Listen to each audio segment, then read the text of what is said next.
Merci pour votre fidélité, merci de votre confiance. Merci aussi de nous rejoindre sur cette plateforme que j'appelle la plateforme des éclairés. Et merci à tous ceux-là qui nous font confiance sur toute l'étendue de la République démocratique du Congo et à travers les mondes. Vous êtes bel et bien sur la bonne fréquence qui est la fréquence de l'émission Debout Congolais. Votre présentateur n'a pas changé, il reste le même. C'est Samba Olonga, des pères et des mères. Si vous êtes parmi ceux qui rejoignent cette plateforme, veuillez déjà vous manifester, partagez les lives de cette émission et surtout, n'hésitez pas à vous abonner si vous ne l'avez pas encore fait. Abonnez-vous, partagez les lives de l'émission et surtout, likez et laissez un commentaire. Vous nous suivez à partir d'où? En République démocratique du Congo. Vous nous suivez à partir d'où? À travers les mondes. Vous êtes en Europe, vous êtes en Amérique, vous êtes en Asie, en Océanie, partout où vous suivez cette émission et que vous avez confiance en votre communicateur, veuillez déjà commencer à partager les lives de cette émission. Voilà, j'ai pour habitude de dire au commun des mortels que la justice de Dieu n'épargne personne.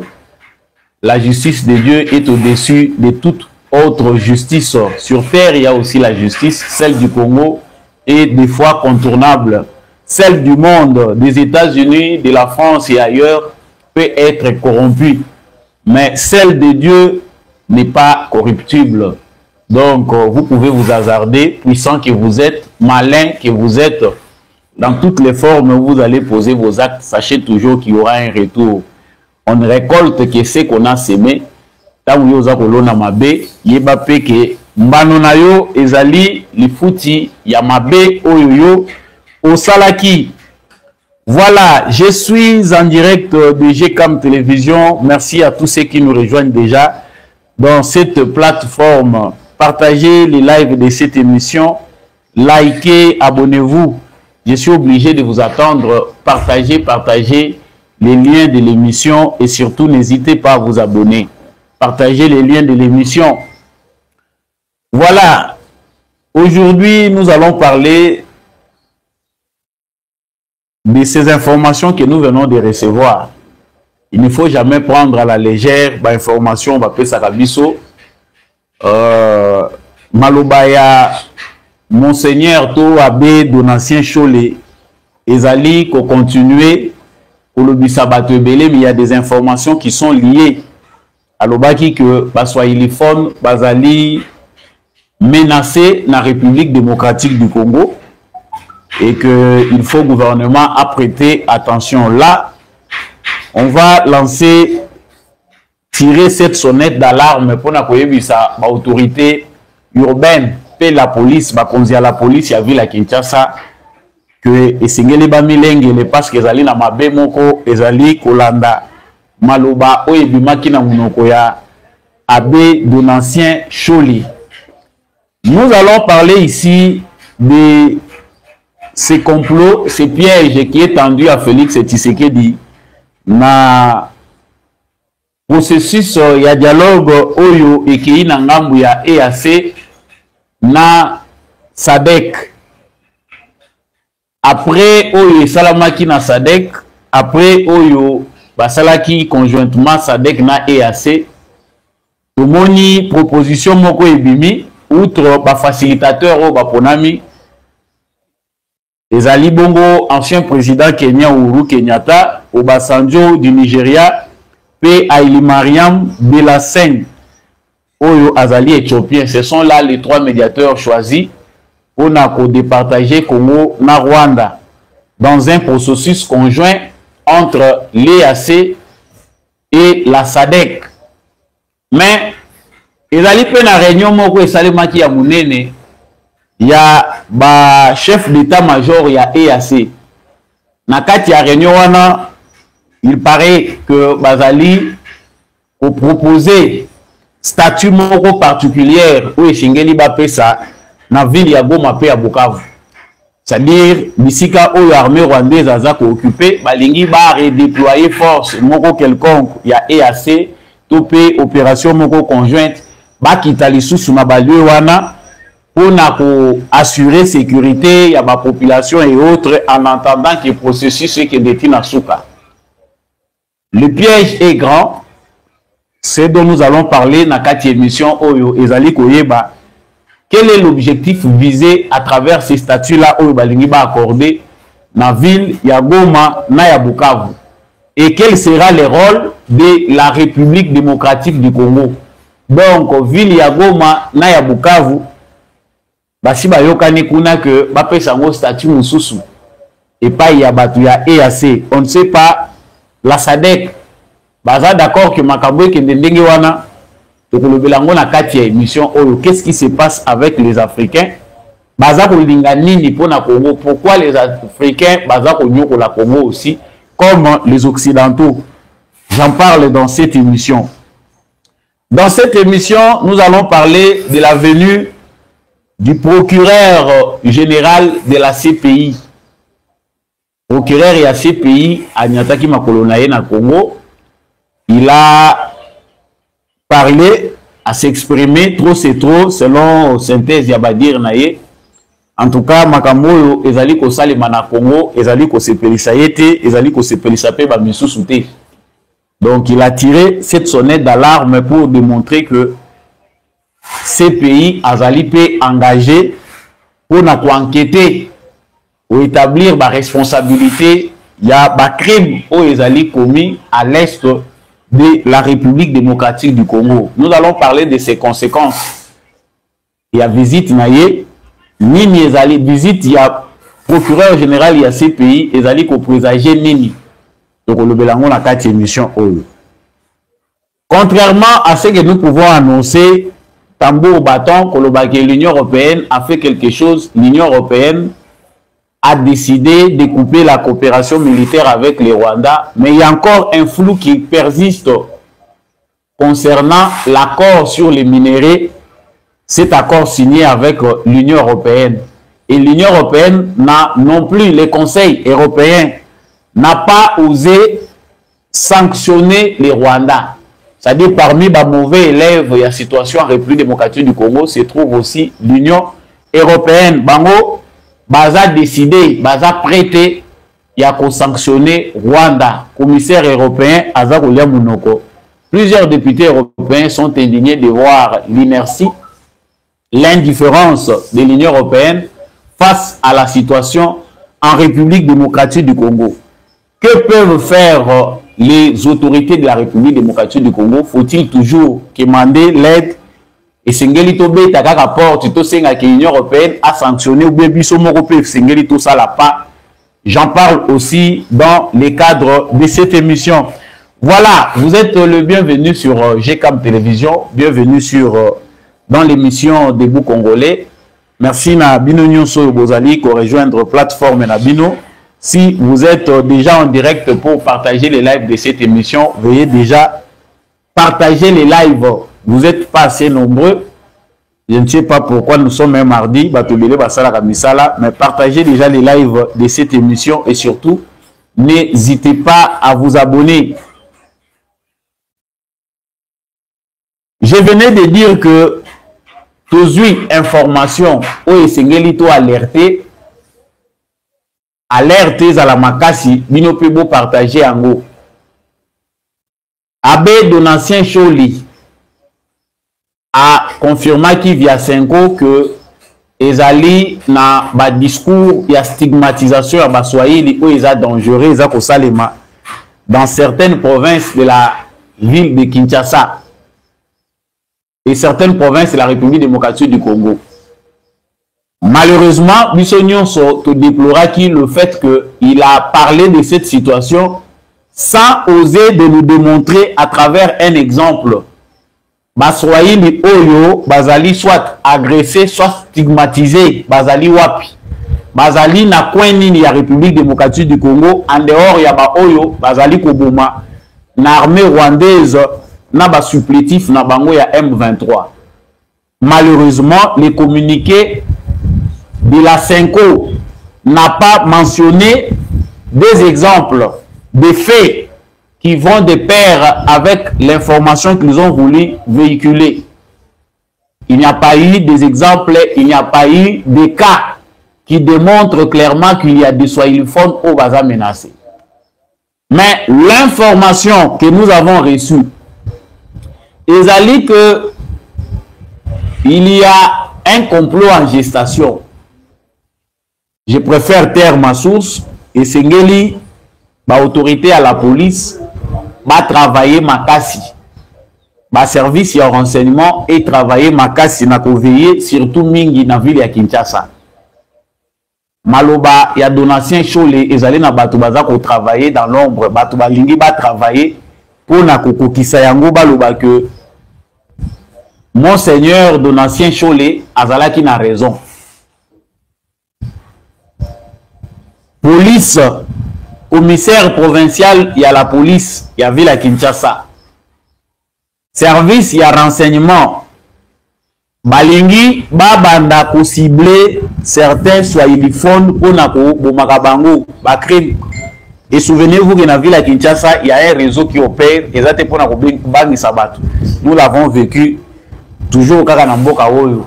Avant Masolo ya Masano ya francophonie, il y a eu des crimes en série Oyo qui organisés, soit pour saboter cet événement-là, il y a un jeu à francophonie, soit pour décrédibiliser Bakonzi Yamboka. C'est de la même manière que Balingi va opérer. Le coup déjà complot. Et éviter pour basango bazana ngona kati ya mboka na biso ezosala que même si aza ko commettre infraction, même si aza na kati ya ko sala complot ya mabe contre mboka, nous a obligé à observer ye kotala ye ko lobelo ko mokote. C'est pas pour la première fois que ba évêque basango ya catholique baza ko jouer mauvais rôle. Nous en avons parlé hier, à propos de Donatien Cholé, ils allaient à propos moko, où ils allaient, na tendance, il y a que diviser les Congolais. Il faut diviser les Congolais. Les Congolais, bomana. Hier, on parlait des Rwandais, soit disant qu'il y a des Rwandophones qui sont stigmatisés, il y a des tribus minoritaires qui sont stigmatisées. Aujourd'hui, on parle des Swahiliphones. Bino, bomesana koya ko agir na retard. Cher maître Jacquemaine Chabani, ministre de l'Intérieur, cher commissaire provincial de la police nationale congolaise, dans la ville de Kinshasa, chère autorité des services de renseignement et particulièrement aussi dans la ville de Kinshasa, alerte yango etoza kopé sabino que ezali na ba crime oyo balingi basala. Va viser communauté, bon, tous la communauté a été, mais va viser swahiliphone. Pour baloba que voilà, Donatien Cholé avait raison. Voilà maintenant ce qu'ils sont en train de faire. Bazan a besoin d'éliminer swahiliphone. Ne leur donnons pas raison. C'est le moment de bien enquêter. Et surtout, ils ont un élément moko oyo. Et Sengeli to insister nango, les contrôles d'armes à feu dans la ville-province de Kinshasa. Dans la ville de Kinshasa, il y a des porteurs légaux ou légaux des armes à feu. Bato bazana minduki. Mingi ba politiciens belé, certains députés, certaines personnes inconnues. Est-ce que il y a moyen de faire les contrôles aux ongi sa contrôle mutunyon so azana arme à feu bobandela ou réidentifier les armes légales entre les mains des individus dans la ville-province de Kinshasa. Savoir qui détient l'arme, Moutou Aza pour détenir Munduki. Est-ce que l'arme est légale tout est dans la lobby kaka? Il y a bien sûr des comme ça information parce que tant que il y a Ramabé, tout comme un réagir à la place il y a pour prévenir. Wana ezali sangwa liboso concernant ba propos ezala qui tenu na abbé Donatien Cholé to fongola miso et puis la province na biso nyonso esengeli pe ça le mandenge moko parce que ça musala ya service ya renseignement ezali ndenge ezali ko bongisama na bamboka o ezali ko bongisa Congo. Il faut biso na biso to s'entretuer, ba créer division entre nous pour ba profiter na sima ya division wana baloma que voilà, le problème ne vient pas de l'extérieur, c'est un problème entre Congolais. L'État congolais n'est pas en mesure d'assurer la sécurité. Voilà, les Congolais sont divisés, ils s'entretuent entre eux-mêmes. Balingi bako c'est la Rwandais. Et souvenez-vous qu'il y a des réseaux sociaux, il y a des gens qui tiennent déjà ces discours-là. Sangwami balé toali kolobela nakati ya actualité na biso ezali lié na complot oza en gestation na est la République démocratique du Congo. Ce complot là émane encore de l'EAC. EAC oyo to salaki lokola to lingi to bosa na bango. Nous avons un mauvais souvenir, il y a EAC sur le territoire congolais. Il n'était pas entré, il n'était pas venu sur autorisation ou approbation à bas Congolais. Mais c'était sur approbation, sur l'accord, sur base de l'accord avec le gouvernement congolais. Bayaki a wabatu ya EAC, balobi baye ko tchapé. Déjà, idée na bango ya départ et kabola ki bango na opinion congolaise. Tous les Congolais étaient contre. Bayela ki biso idée à zone tampon. Zone tampon oyo bango balinga ki bati la biso balobi biso toye to kovanda na Goma to fixer limite moko to tie ba force na biso ba rebelle bazakuna ba rébellion ezakuna biso to vandi kotoyo toye pour to assurer dialogue. C'est cette casquette là, cette façon là de vouloir faire les choses qui n'a pas permis qu'il y ait harmonie entre le peuple congolais, le gouvernement congolais et la mission de l'EAC en République démocratique du Congo. Donc, vous comprenez que Batouana, mission au Bango Bayeli, ils allaient yako affirmer position ya ba terroriste, ya ba rebelle, pe ko dédouaner Rwanda na Makambouana. L'État avait fini par nous donner raison. Nous avons fini par comprendre que ezali ou ezalaki complot na bango. L'EAC a consolidé les positions des terroristes. Avant le départ des troupes de l'EAC, ils ont laissé leur position entre les mains du mouvement M23. C'est ce que nous avons vécu. Avant de partir, ils se sont assurés de créer le plus grand désordre pour que la République démocratique du Congo n'arrive pas à remettre de l'ordre. Et avant de partir, Bissonion Soba Congolais pour constater qu'il y avait harmonie, bonne collaboration entre les militaires de l'EAC, surtout les Kenyans, et les terroristes M23, l'armée rwandaise. Mais Batouana Bakei, face à la situation présente, pour éviter Nani Azwaki Idewana, comment ils ont commencé, Museveni na Kagame, Naruto, Bazui organisation na bango ya Batuti. Parce que l'organisation c'est bien visible que Batuti, commission ya bango, les nilotiques qui sont dedans, bamoni yango ekomi la base arrière na bango. Ba proposé sur base ya Oyo Museveni à lobby, non il faut tout ça la sommet moko conjoint avec la SADC. Basangani na SADC. Mais boyo ka makanisi ya et à 7 ans bazo sangana na SADC. Balobi non, il faut un plan de paix. Processus ya Luanda toujours soutenir yango, mais il faut un statut spécial pour la ville de Goma, un statut spécial pour la ville de Bukavu. Statut spécial. Bino moko bolandango malamu. Donc nangamu na bango balingi que Goma na Bukavu, le ville oyo ils ont souffrir l'invasion armée rwandaise, ba pesa ngo statut moko particulier. Basuki wanate, il faut envoyer encore une autre mission de maintien de la paix. C'est-à-dire sous forme de mission moronette à ONU. Ils doivent envoyer encore des troupes qui doivent descendre à Goma et à Bukavu pour le maintien de la paix, s'assurer que les crimes ne sont pas commis là-dedans. La question que nous nous posons, pendant ce temps-là, la République démocratique du Congo fait quoi?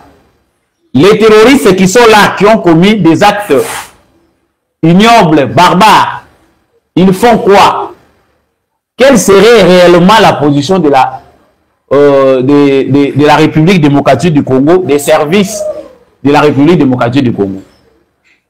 La SADC n'a pas encore donné vraiment son option de manière crédible là-dessus. Mais Batuya EAC Baza déjà rapide. Monsieur William Ruto, vous avez que Azakoyo Kanate, na facilitateur au Bandaye Kosolola bien à Tshisekedi, l'ancien président Uhuru Kenyatta. Monsieur William Ruto, tu es bien dengue à la insolence vis-à-vis à Congolais. Pour naïe, Congolais Baza, le la babette noire naïe. Depuis qu'il était opposant, depuis qu'il était premier ministre, il n'a cessé ya kosakanana biso. Tosi to yebi président wana ya biseka seka alinga kaba Congolais te. Pour naïe le Congo doit demeurer tel qu'il est. Congo ezala ndenge wana eza kopesa bango avantage pour bango ba tirer profit ndenge balingi. Donc, du point de vue à M. William Ruto, de Museveni, de Kagame, il faut un statut spécial pour na ba territoire wana ezali occupé, ba localité na ba ville ezali occupé par l'armée rwandaise. Chers Congolais, je ne sais pas si je suis le seul à être en colère, mais on sent qu'il y a un complot et ça piège batendre na Tshisekedi. Paraît-il déjà que le président Félix Tshisekedi n'est pas d'accord. Aza d'accord que Makambouana ya ba statut spécial, basala biso G Kizengi, ndenge basala ki biso na makambu ya o zone tampon. À peine qu'ils étaient venus sur le sol congolais, ba énerva ki biso déjà na ba propos. Mais awa lisusu balingi bazongi la jeu wana. Ya koyebisa biso qu'il nous faut un statut spécial. Oyo bako gérer nango. Tshisekedi aboyi. Mais oyo biso toyebi ezali que Batouana va se réunir le 21 février, le chef d'état-major, il y a EAC, pour définir une stratégie, il y a sortie de crise. Nous pensons que le gouvernement congolais doit être direct parce que le temps nous est compté. Bisonde, nous tous allons qu'on soit nouvelle Yamabe, bandekona biso bazako kufa, bandekona biso bazali ko massacrer bango, bazako sala ba crime ciblé, assassinat ciblé. Mais ici, bato balingi que batinda batuti mususu na Goma, batinda siko batuti officiellement en dehors de l'armée rwandaise, oyo bazako occupé, babisika wana ou babisi bango babima. Non. Pourquoi l'EAC ne s'appuie pas sur les injonctions des Nations Unies? Nations Unies a ABC Kagame a retiré ma troupe du Congo sans condition. ABC Kagame que Esengeli M23 a se retiré dans la position où on a occupé. Bon, pourquoi l'EAC ne se base pas sur les recommandations ou les décisions du Conseil de sécurité des Nations Unies? Balingi va compliquer ma cam. La réponse, je pense que Bissonion sont déjà tous en ango. Balingi baza solidaire entre bango na bango. Kagame na bandeko na ye basali déjà mutualisation à effort. Balingi ba compliquer jeu pour lui donner assez de temps. Kagame a besoin de temps. Au moni que batindi qui est déjà bâti pression balobi que salambangu mbangu retirer ba militaire na yo. Mais avant ça lango lokola za la rapé na stratégie na ye. Il fait semblant comme il veut déjà obéir. Mais entre-temps, il signale à ses frères que nous devons faire quelque chose. Donc, va se liguer pour contrecarrer décision où ils ont déjà ici mis à sommet. Donc, ce que les Nations Unies ont dit, les décisions des États-Unis et au la bango et l'autre côté. Balingi bako sabiso lisusu na cycle moko ya perte ya temps. Boye bibino moko qui est assez zubiso 2 ans. Balingi kobimate komaki na point moko et assez komi ko menacer na Congo. Na ba militaire ba komi ko contredire le gouvernement congolais. Nous sommes plus prêts à ya kondima iloko ndenge wana que le gouvernement congolais bon mekate cette fois-ci monsieur le président Félix Tshisekedi Le peuple congolais a démontré qu'il vous soutient. Et vous aussi, vous avez démontré votre fermeté. Nous nous en réjouissons, nous vous appuyons en tant que citoyens congolais, mais cette fois-ci, ne soyons pas vraiment, ne laissons pas le temps, perdre le temps inutilement, accepter encore cette fois-ci que ces gens-là viennent encore occuper nos territoires, c'est prolonger l'agression. C'est ça ce qu'ils veulent faire. Les Américains, ils ont déjà position. Les Anglais, ils ont position. Les Belges, ils ont position. Kaka ba mukala, oyo baza na région, bango balingi ba faire perdre biso temps. Chers Congolais, voilà pourquoi nous vous disons que la bataille au niveau diplomatique, au niveau international était gagnée, mais la guerre n'est pas encore finie. Il faut être vigilant face à ce qui se passe en ce moment. Makaboza oleka sikoyo, eza kosenga vigilance moko accrue. Le gouvernement congolais doit d'abord dire officiellement non na oyo EAC à lobby. Il faut que nous non et non. Nous ne devons pas accepter que le Rwanda retire ses troupes. Le retrait des troupes rwandaises ne veut pas automatiquement dire que Bisso il faut comme sous tutelle ya EAC ou bien ya SADC. Ça c'est encore nous éterniser dans l'agression. Et puis, l'objectif ni l'objectif c'est le pillage. Quand vous avez sa statut spécial na Bukavu, na Goma, na bazone où ils ont occupé. Ça veut dire que les militaires ont yakuna. Parce qu'il y a pour assurer pillage, il y a pour sécuriser pillage. Il y a bateau la basali pour transférer les minéraux.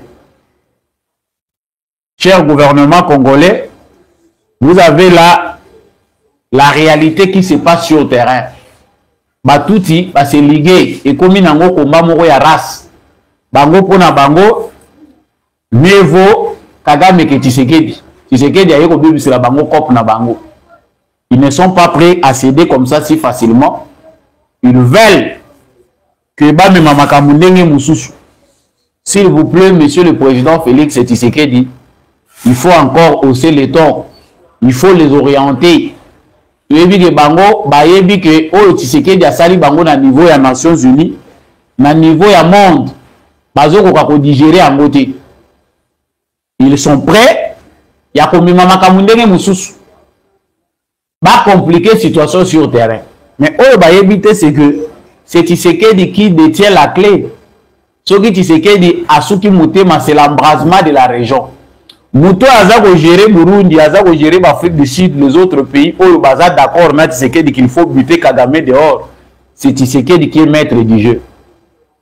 Et en gros, on a vu ce Moussousso Bazako s'attaquer à Tshisekedi, bah éviter que les combats aussi, la situation à l'est du Congo, c'est aussi un combat du leadership en Afrique centrale. Les Rwanda, le Kenya, voire même l'Ouganda, Bazali Koué la leadership OESA naturel, il y a RDC. C'est bien visible que la République démocratique du Congo est le leader naturel de la région. Donc, les gens ont pays, mon côté, il faut contester leadership naturel, il y a RDC. Mais comme il y a certains présidents, certains acteurs de la région qui ont trouvé que le Congo doit demeurer faible pour que, comme les Occidentaux, Bango Pebaya Kuprizaka, ils ont l'intention de vouloir éterniser la déstabilisation du Congo. Donc, les Congolais, ça doit rester comme ça. Biso, to continuer na biso kaka tozo sala pillage na biso, tozo finga rabango, tozo seka rabango. William Ruto se moque des Congolais. Mais, heureusement pour nous, il y a des candidats, hein, Meli Molo, Bakoro, Babiloni Moussouto, c'est la Kanangote. Tout le monde va zone biso. Au Basanjo, au Lusegum. Il y a déjà une expérience à Makambu à Congo. Non. Réveillons nos chers Congolais. Bato yo bayak à chaque fois. Et comme on a bango ba commissionnaire, baké ko se kwisa au Basanjo, baye na ye. Bakolo bakor ya Congo. Si vous avez bien, il nous avait bien aidé. Bakoro baïda ki biso bien tant bayak avant. Pourquoi ici? Les voilà qui reviennent encore. Mouto Aza un peu crédible awa, c'est Uhuru Kenyatta. Mouto Aza le rôle ami à Félix Tshisekedi parce que lorsque Félix Tshisekedi a commencé le processus à Nairobi, c'était avec Uhuru Kenyatta. C'est lui qui avait bien mené les projets. Lui semblait ne pas aussi marcher avec vision à Kagame. Mais Oyoaye, Ndepenza, frère de sang à Kagame, il ne veut pas céder. Cette médiation qu'ils veulent mettre en place doit résoudre le vrai problème. Pas venir pour que nous puissions partager les minerais avec les Rwandais. Ce n'est pas concevable. Il y a un autre ici, monsieur le président Félix Tshisekedi, dit que des gens sont longues na yo. Mais yebisa bango non. Il y a mounene. Biso aussi ton dimi na biso. Félix Tshisekedi assez atteindre le sommet. Sauf s'il y a pas problème. Sauf que Tshisekedi déjà assez à commis na porte il y a 30. Et que les Américains, il y a possibilité de traiter na bango, accord et à la directe na ba américain. Vous voulez qu'on aille encore faire d'autres accords, tout signer les sous na ba Kenya, tout signer na ba Rwanda, na ba Uganda, pour na partage ya sous-sol na biso le les obota makelele, tout que de na schéma ya Sarkozy. Non, nous pouvons nous entendre sur base des minéraux critiques, donc les opposés ba problème. Na ba frontière na biso na Rwanda tokoyi koyoka na ndenge tokoyi ko kabolango poto zo paix. Cette paix là est une paix lâche. Et que ça la paix parce que même lobby bana na biso pe ba ko tomboka tango ba ko découvrir la vérité. C'est une paix lâche qui ne peut pas être acceptée. Voilà de quoi sur quoi nous devons nous pencher ces derniers temps. Baza déjà abattu. Aussi to longi bango à cause de la diplomatie de Tshisekedi, mais ils ne veulent pas s'annoncer vaincus. Il faut les achever.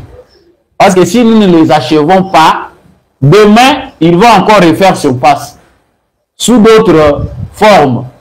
Ils ont déjà compris certains Africains qui veulent toujours être médiateurs dans les affaires congolais savent que ils ont compris foutaka. C'est un business juteux que de se retrouver médiateur dans des conflits du Congo. Là, on a la possibilité de rencontrer des multinationales qui sont derrière. Et il y a possibilité d'avoir beaucoup d'argent. Voilà pourquoi les gens aiment que le Congo, Makamboué, c'est la caca dans le désordre. Sango Yamisato, Ezali Koya, il y a procureur, il y a CPI. Le procureur de la CPI venait d'atterrir hier au Congo. Il n'a pas tout dit à Lobi Makambo Oyo. Les Congolais Moussous Bayebi qui avaient le rapport na il a de la sympathie pour sympathiser avec le peuple congolais. Mais ce n'est pas vraiment ce qu'on attend. Nous attendons la liste. La prochaine liste, Yabatoyo, Makozala sous mandat d'arrêt international. Rappelons ici que la politique de la CPI avec les États membres qui ont cité ces traités-là de Rome qui a donné lieu à la Cour pénale internationale, c'était un accord de complémentarité. C'est-à-dire la CPI vient sur base des crimes commis qui entrent dans l'ordre international. Il y a des crimes qui ont été choisis sur base de cet accord-là signé à Rome. On a que violer les droits humains, commettre des crimes, des hécatombes graves, à la juger l'instance. Dans le contexte de la République démocratique du Congo, Félix Tshisekedi avait déjà vu sa victoire. Il a eu l'occasion de s'entretenir avec le procureur de la CPI en Allemagne, là où il avait reçu aussi l'envoyé de Donald Trump. C'est là-bas que tout a été déjà acté. Je n'aime pas les appeler Bandekonabiso parce que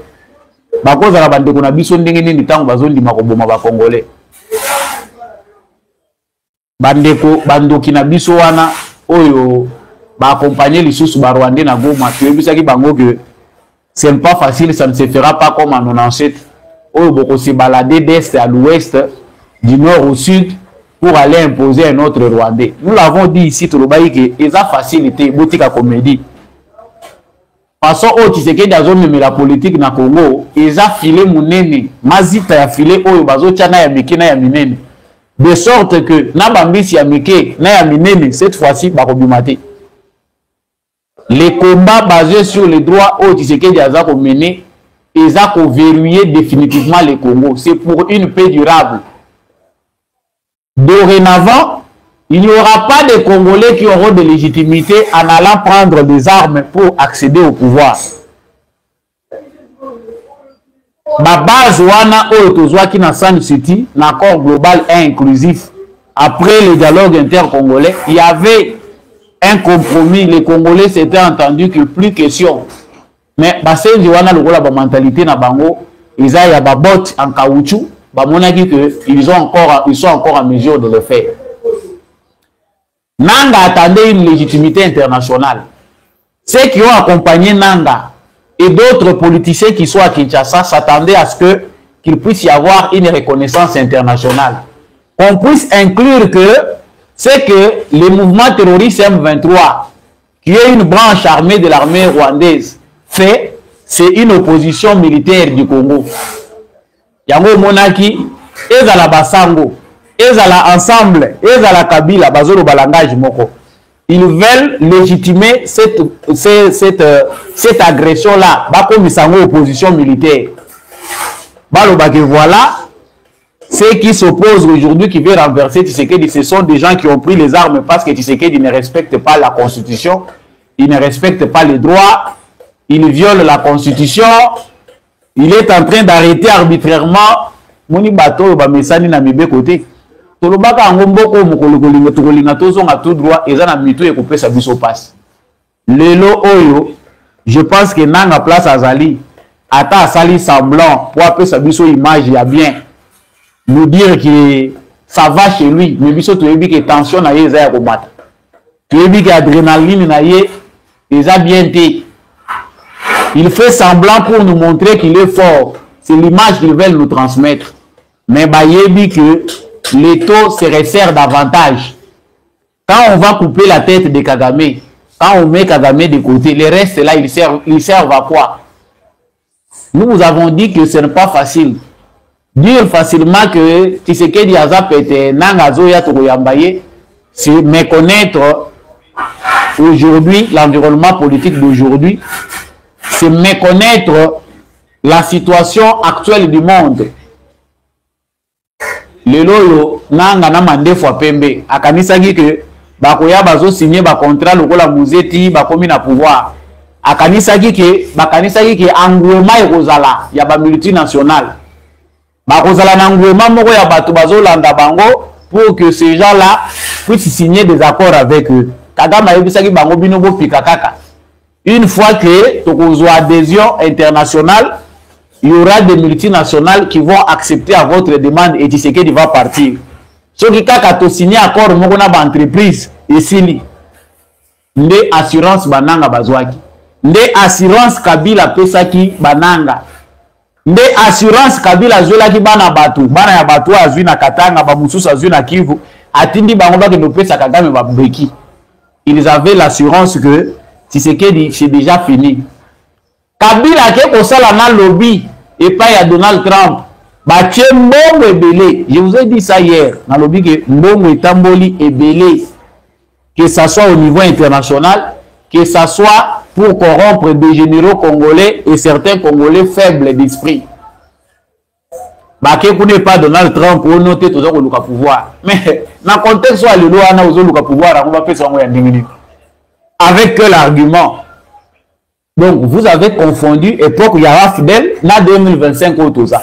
Na moment où le dossier congolais est ningisa Mokili.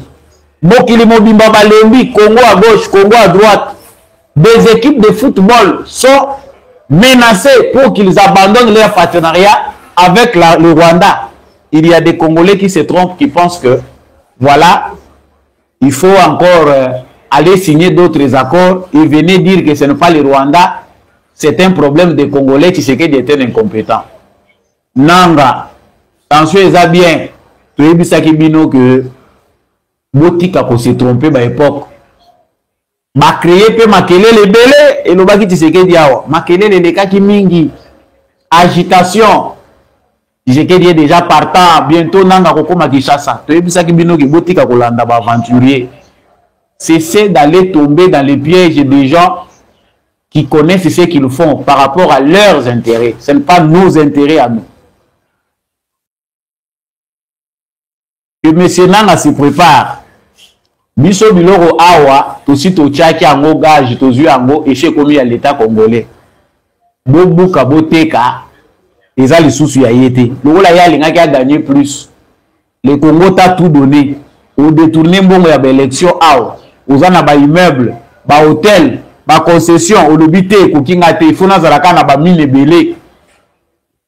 Wanande, ngai nanga na koma penda mutu. Soki na komi kaka milliardaire.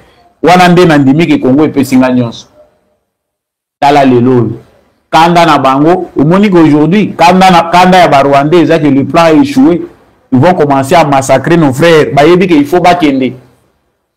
Le roi la bazo bonga mapo bakende. Colère. Colère on a ko résumé ngo na lobi moni ndenge ba koma na Bible.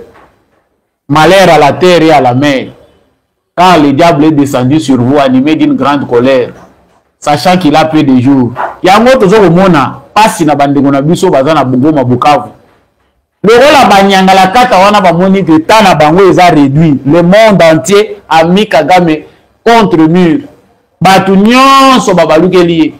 Ils sont en colère. Sachant qu'ils ont peu de jours, ils doivent vandaliser, massacrer des Congolais, cibler des jeunes Congolais qui sont en âge de revendication, les massacrer. Mais sachez-le que aucun crime ne restera impuni. Vous le payerez, même après Kagame. Parce que, chers frères rwandais qui nous écrivez, vous nous dites que vous aussi, vous êtes contre ce que Kagame fait. Le Rwanda va connaître aussi une revanche congolaise, mais d'une autre forme. Le Rwanda sera dirigé comme une province de la République démocratique du Congo. Ça, je l'annonce en avance.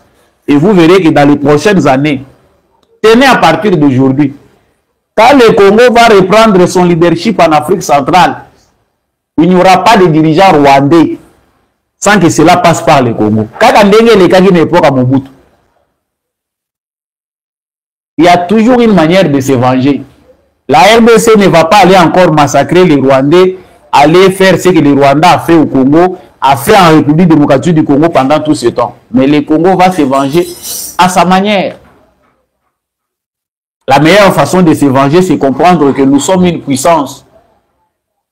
Nous avons vocation d'être une puissance. Et comment doit se comporter une puissance? Tous ces pays, ces petits pays qui nous entourent, nous avons l'obligation de les contrôler. Likez, partagez s'il vous plaît. Vous partagez live émission. Olokende Nasuka, tout en sachant que M. Nanga sent que ces jours sont comptés. Calcul Boussala qui n'a maille. Wow. Tant liste à ces pays, ils ont dit, Mamsukuna bazo tremblé, bazo tout l'assurance, c'est pas Kagame. Moutuyo zolu assurance, il est pas en Katia. Les anges déchus. L'Union européenne n'a pas sanctionné le Rwanda, ça nous est égal. L'Union européenne pense que il faut seulement couper, arrêter avec la coopération militaire.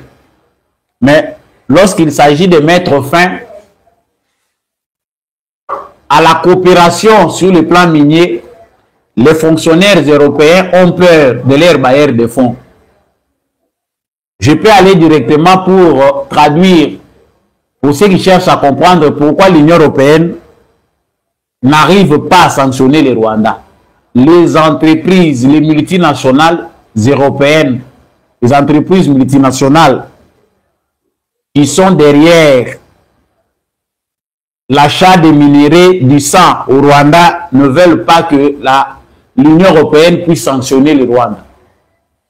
Yango Moni, le commissaire européen a commis le rôle à Zoba. Il fait comme s'il était ignorant, comme s'il ne savait pas réellement. Non, des enquêtes, nous poursuivons, nous allons voir, contrôler les faisabilités, voir si c'est respecté.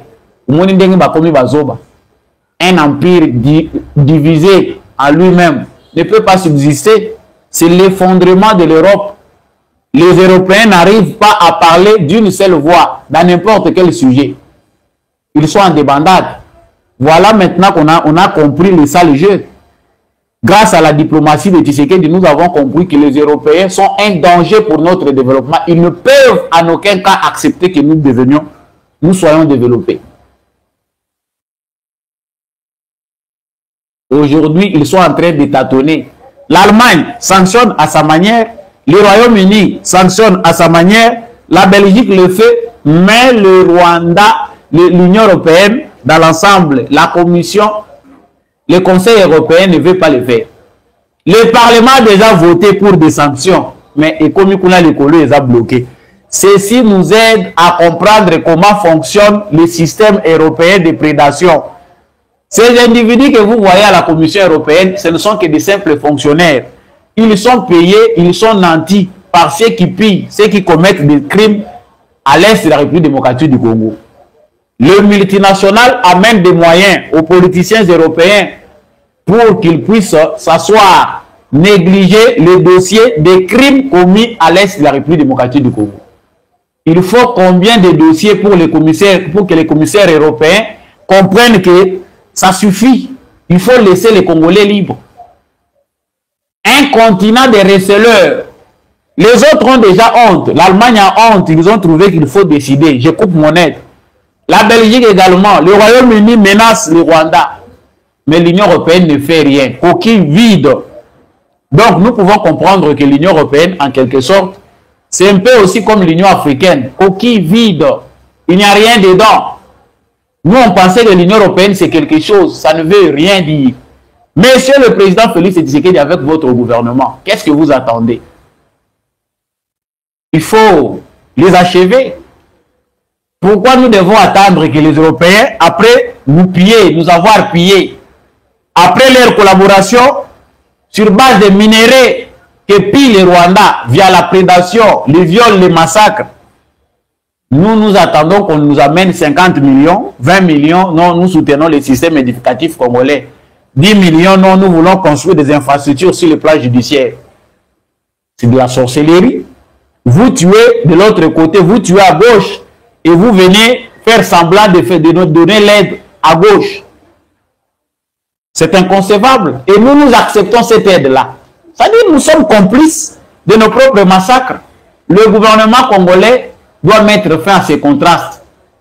Parce que cette attitude-là est contrastée et contradictoire. On nous pille, on nous massacre. Et le même personne nous amène des miettes pour dire qu'il nous aide.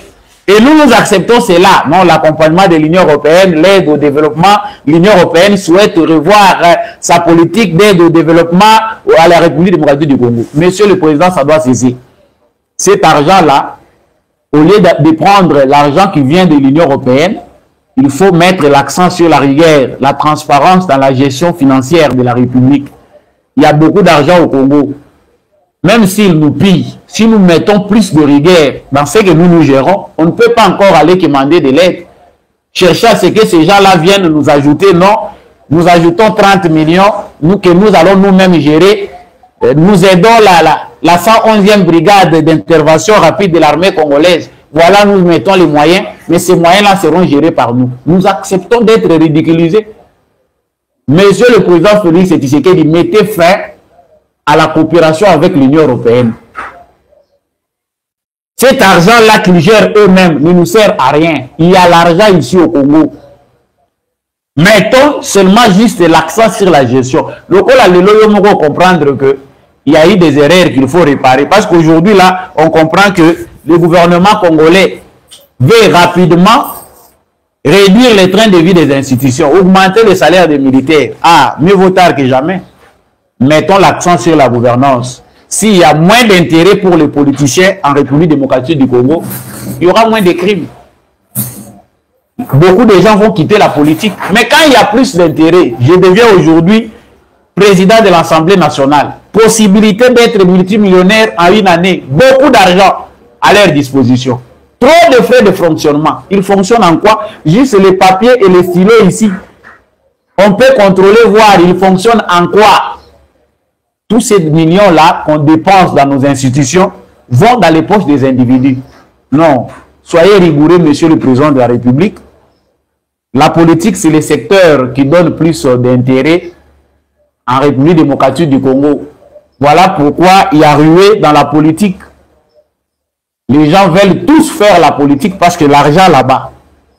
Mais si on diminuait, et moi j'ai un jour entendu ça, vous allez m'excuser, monsieur le président de la République. Le président de la République a lobby, les salaires des députés, ils ont déjà une très grande responsabilité sociale. Nani atinda ba député bazwa grande responsabilité sociale ya kokende kokabola bakabola kaloso bakenda ko assister ba veuve basomba batoli ya l'église. Qui les a envoyés? Ce n'est pas leur travail. Biso totinda bangote, monsieur le président de la République. Revoyez tout ça, cher président. Changez vos collaborateurs. Trouvez des collaborateurs au baza simple. Bato balingi opulence te, bato balingi mbongo ebele et sur qui la kapo ba gagnaka ba dividende. Des projets faramineux. Ba projet ya ba 300 500 millions pour yebi ke na kati soki to landeli bien, biso peut to tika na 20 millions, 40 millions. Non. Ce qui se passe à l'est du Congo doit nous faire réfléchir. La plupart des politiciens congolais ne sont plus des penseurs.